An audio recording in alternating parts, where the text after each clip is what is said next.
things you want to know if you're going to create wealth. And don't be caught up in this catch. Well, money's not everything. Money's not everything. Of course it's not. But there's nothing that will compare with it. It's something you can measure. You can measure it to the penny. That's very important. It's not like your health. You can't measure your health. You say that's more important than money, but you're talking different things. You can go to a doctor, and a doctor can give you a clean bill of health and walk out and drop dead. That's happened to lots of people.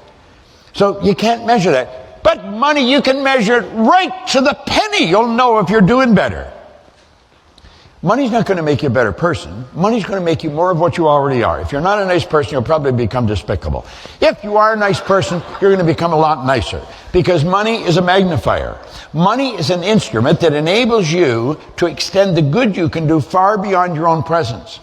When Sandy and I decided that we were going to give money to Cynthia's organization, then we got excited about it. And we just keep upping the ante. But the kids that are getting educated, they're getting clean water, and they're getting nutritious food and proper medical, and they're getting educated, and they're excited going to school. Thousands of them now. That makes me feel good. I've got a picture in my office that I look at frequently where all these little kids are reading our books and studying our material. Well, there's two things that you have to know if you really want to create wealth. One, you have to know where you are, and the other one, you have to know where you're going. And then you got to get moving. Now, that is so simple. You see, it's like U squares. U squares is a simple concept. It's beautifully written, but it is a very simple concept. This is so simple, you have to ask, why are so many people stuck? Yeah, they're stuck. They're clearly stuck. They're getting the same results now as they were a year ago. I remember dropping by my uncle's house. They're gone now, God bless them, but I used to drop by there and visit every now and then. They had a whole house full of kids, and he was working overtime every night trying to make enough just to get by. Didn't have a car. Had to go all the way across Toronto, big city, on public transportation. Worked overtime every night just to earn enough to get by. Lived a very ordinary life. I dropped by one Christmas, and they're rushing around to get credit cards in all the big stores so they could buy the kids Christmas presents. And I remember Don saying, well, never mind, next year will be different. And I looked at him, I said, you want to know something, Don? You're full of crap. Next year's going to be exactly the same as this year because you never change. I said, don't start that stuff on me, Proctor.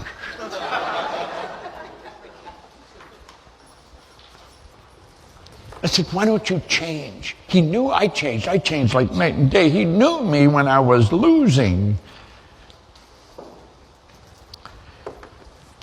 Now, they were paid every 2 weeks. They had budgeted to live on this pay. So 3 times a year, he got 3 pays in a month.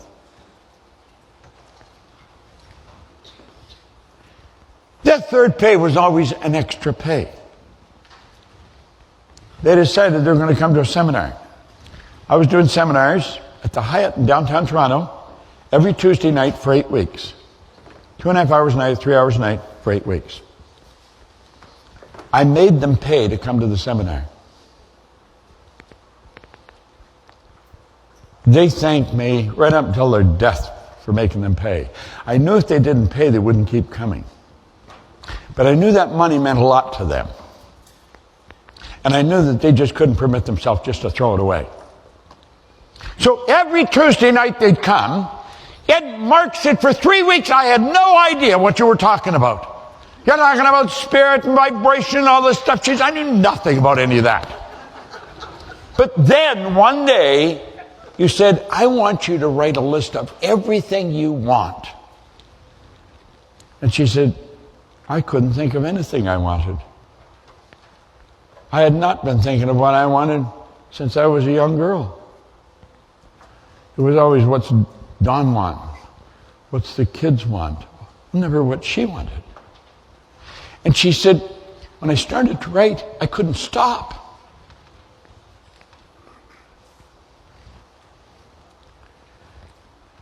When they died, they had their own business. They were billionaires. They had a beautiful home in Florida, as well as the one in Toronto. And the family still run the business. Everything in their life changed because they changed their thinking. People say, oh, well, that thinking stuff. The thinking stuff is very important. Thought is the most potent form of energy there is. Thought waves would make cosmic waves that penetrate all time and space. Thought makes the laser look puny. Do you know that your thoughts, the thoughts you think, they're everywhere at the same time? Thought is everywhere. Thought waves are cosmic waves that penetrate all time and space. I had the good fortune of working with Captain Edgar Mitchell. He was the captain of the lunar landing module on one of the Apollo flights. He was doing thought transference exercise with Sherman and Ford here in the southern United States from the other side of the moon. It was written up in a magazine. He was an interesting guy. I took him to Toronto one time for a speaking engagement. There's a funny side to it. We had the whole back was a huge big screen. It was just a shot of the moon, and he was walking back and forth in front of the moon, the man on the moon. And he told the audience, he said, you know, coming back from the moon, he said, I sat and looked out one of the windows, and I could see the earth spinning down there in the darkness. He said, I had a euphoric experience. He said, I thank God for opening the gates of heaven and letting me in just for a few minutes. And I followed him in the program, and I said, you know, I had a similar experience to Captain Mitchell. I too had a euphoric experience. And I thank God for opening the gates of hell and letting me out. we were traveling different directions, you see. But Don and Marg's life was never the same, and neither of any of the kids. They were stuck. Now, the obvious answer to why people are stuck, you say, well, they don't have a goal. I used to say that a lot. I don't necessarily believe that anymore. You see, I have a goal. It's written on a card. I carry it in my pocket. I've done that because Hill said to do it for 58 years. Everything I write in the card I get. Now, what happens, you'll get a goal card. When you write the goal card, what you're doing is you're painting a picture with words. That's what Van Gogh said. I dream my painting, and I paint my dream. Well, you build a picture of what you want, and you paint it in words. Now, when I touch the goal card in my pocket, my sensory factor touch is affected. A light message goes screaming through the central nervous system. Wait! It's a group of cells in my brain. They're activated, and the picture of the goal flashes on the screen in the mind. Simultaneously with me touching the card, the picture's there. The only thing that can grow is that you can give energy to. That's how you give energy to it. Well, I don't think maybe everybody's got their goal articulated like I have, maybe. A lot of people do. But I think everybody wants something, so you could say that would constitute a goal. They may not focus on it, and they may spend more time thinking of why they can't have it than why they can or how they will, but they do have a goal. I don't think that's where the problem is. That's just where the problem is down here. I don't think the average person knows where they are. We were talking yesterday, and Peter was asking me we were talking about who am I? Let's forget who am I for a moment. Where am I? Don didn't know where he was. Don was stuck. Don was stuck in a factory working overtime just to get by. Never entered his mind if he changed his thinking, his whole world would change. Never entered his mind. And yet that's been stated by every great thinker all down through history. They've disagreed in virtually everything else, but that one point, they've been in complete and unanimous agreement. Now, what's the problem here? Well, people are stuck where they are because of paradigms. Now, the average person has no idea what a paradigm is. They really don't know. They don't even know they don't know. I didn't know. I didn't know I didn't know. I was just losing. I was an unhappy loser. Now, fortunately, somebody woke me up. Unfortunately, not everybody wakes up. I've gone into prisons. In fact, I'll share it with you now. I cut a deal with classification in Kingston Penitentiary. That is maximum security in Canada. Now, they've closed it. Damn near time they closed it, too. It's a terrible place. But at any rate, it was open for years. And it was the deal I made that I would come in, but anybody that wants to come to the meeting has to be able to come. Anybody. They said, well, you can't do that, Proctor. And I said, why not? Well, he said, some of these guys are bad guys. I said, no. I said, they just think they're bad guys, and you think they're bad guys, but there's no bad guys, there's only guys. And some are going in the wrong direction. And they said, you don't really know what you're talking about, Proctor. Some of these guys are bad guys, they're dangerous people. There was one guy, and he was in solitary confinement for 7.5 years. Every day he was in solitary, in this little cell. He got 1 hour a day in the yard by himself. 1 hour. And that was it. Joe Gardner. And he was a bad guy. He shot a guy in a holdup in Windsor, that's across from Detroit, and just about blew the guy's head off. But fortunately, the guy didn't die. Now, if he had died, they'd have hung him, because they were hanging people in Canada in that. And he was sentenced to 27 years. He had been in 7.5 years in solitary confinement. And I said, anybody that wants to come, got to be able to come. And I would take coffee, donuts, and cigarettes to the meeting. That's like bait and the hook. And they'd all come in, and he wanted to go. And they said, well, you just got, then I'm not going to come then. Either he comes, they come, or I'm not coming. You got a choice. Well, I guess wisdom prevailed, and they let them come. Well, he would sit in the back. There's tables at the back, and he would sit in the back, swinging his legs, and eating donuts and drinking coffee and smoking. He sounded like a pig back there. I mean, and I would say something very, very profound, and a bunch of crap. And of course, he dominated the meeting. Everybody's paying attention to him. I'm at one side, he's at the other side. And I was scared of him. He was a big guy. I mean, I feel like a midget beside him. And this went on for a couple of months. I was going in one Saturday a month. And maybe for 3 months it went on. And finally, in between one time and another, I mean, I was scared. I was scared thinking about it, and I thought, I can't keep going there. I've got to stop this. And yet I insisted that they let them come. They warned me. And I'm going to have to go in and, I was in bitch about it. I was in a mess. But I was scared driving. It's 165 miles. There's no traffic lights. It's just straight highway all the way from Toronto to Kingston. So I was scared all the way down. And I made up my mind what I was going to do. And for that 165 miles, I'm going to tell you, I was one scared driver. But I made up my mind I wasn't going to let this guy control it. So I started the meeting. He started his antics. And I don't know what I had in my hand, but I put it down, and I turned around, and I walked right back, and I stood right in front of him. And I said, you've got to be the dumbest bastard I've ever met.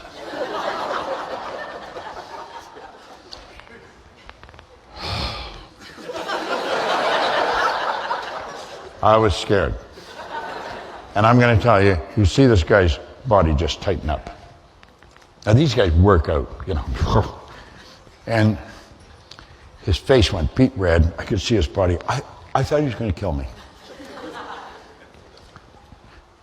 And I said, I can tell that screw to open the door. He's got to let me out. He's going to take you and lock you up for a month. I can earn it faster than you can steal it. You're not listening to me.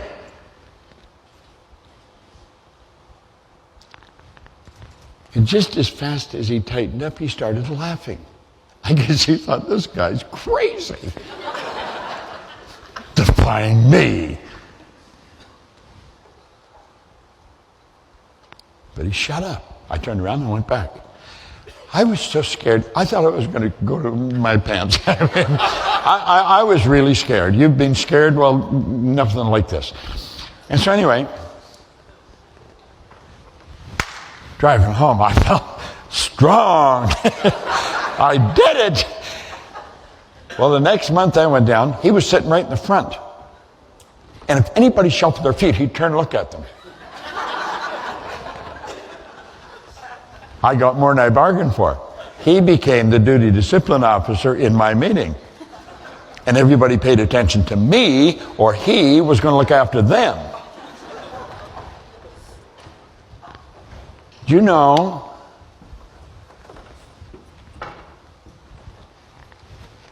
I got them to let him out on a special ticket. He had to report to the Toronto, the city police every week, and the Mounties, the federal police, every month. His wife had had a little girl while he was in there. There was a priest there, Bobby Gaudette, that had befriended Joe, and he went and talked to Edie in Windsor and got Edie to come back with Joe.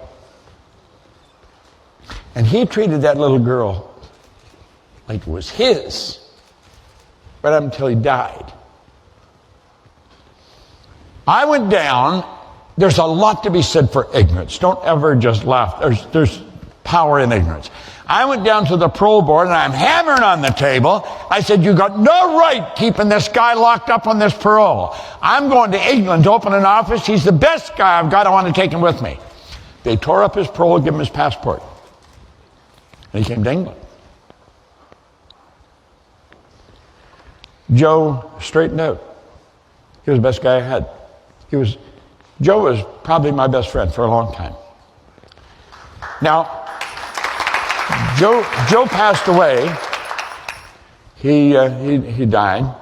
And another fellow and I, John Canary, who's on one of the Born Rich films with me, he and I went down. John knew Joe. And we were so proud of Joe because he straightened out. And Joe's there in the, in the box like this. And John says, son of a bitch, he's got my cufflinks on. So you see, he never completely straightened out.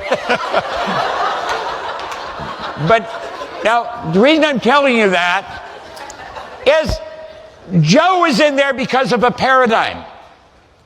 Joe was a crooked character. Joe thought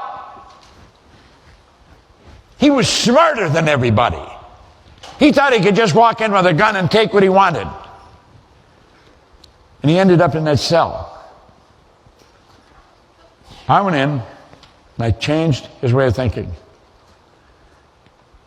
And Joe lived a different life. Paradigm is in control of you. Don't think it's not. It is. It is in control of you.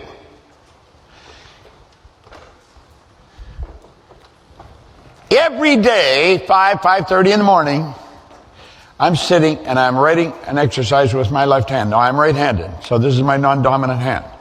Today was 148 days. We'd given this out in the seminar, and so I thought I should do that. I remember I was only at maybe 20 days. I was going out on the road, and it's a thick book. There's 365 pages in this book. And so it's thick and it's heavy, and when you're going on the road, you don't look for heavy things to carry. You look for carrying as little as possible. And so my paradigm's working on me while I'm writing in my book at home, and I'm thinking, I don't really need to take this on the road. I could leave it at home. I can catch up when I come back. I don't need to do it every day. And then the other part of me saying, Proctor, your paradigm's trying to talk you out of doing what you said you were going to do. You said you were going to write every day. Well, whether you're on the road or not, you didn't say it just when you're at home. And you see, you have these conversations. You're having a conversation with your paradigm. It's a demon inside of you. And it talks to you. And it tells you, don't do that. You crazy? Go ahead, do it. Don't do it. And it's in control. And you know something? 90-some% of the time, the damn thing wins. It does. And I don't care how sophisticated you are. I don't care how smart you are. I don't care how religious you are. I don't care about any of those things. Your paradigm is in control. It's been programmed right into the cells in your being. Stop and think of how you got here. Little particle of energy from mom, little particle of energy from dad comes swimming along. They were in resonance, and that is the nucleus of you. And then for 280 days, an attractive force went to work. And all of mom's DNA and all dad's DNA, where'd their DNA come from? Well, their mother and their dad. And where did they go from? Their mothers and their dads. God knows how far back this goes. You're the product of other people. You're the confluence of thinking that goes back for God knows how far. That's who you are. That's why you look like you do. That's why you've got the hair you've got. That's why you're the height you are and the weight you are. You see? That's why your foot is wide or narrow. This is all programmed into us. Then 280 days later, we make our debut on the planet. And we become programmed by the people we're surrounded by. If you were taken out of an English-speaking home in New Jersey and put in a home in the suburbs of Shanghai, you would grow up fluent in Chinese, no knowledge of the English language. You'd grow up liking their food. You could come from an Italian home, you wouldn't never eat Italian food. You see how it works? Now, of course, you could take the baby out of the suburbs of Shanghai, put him in that home in Jersey, and the baby grow up fluent in English, no knowledge of the Chinese language. That's programming. We're a product of our environment. That's why welfare recipients, third, fourth, fifth generation welfare recipients. Paradigms. Now ask yourself this. Would you feel comfortable coming up here and spending maybe 15 or 20 minutes really explaining what a paradigm is, how they're formed, how to change them? There's a few of you that would probably do very well, and there's some of you who say, well, God, no, I wouldn't want to do that. Well, this subject is so important, you should learn how to do that. Now, I don't care where you are, I don't care what your social economic status is, I do know this. If you can hear my voice, pay very close attention to this. This is real, and you're not going to get it in school.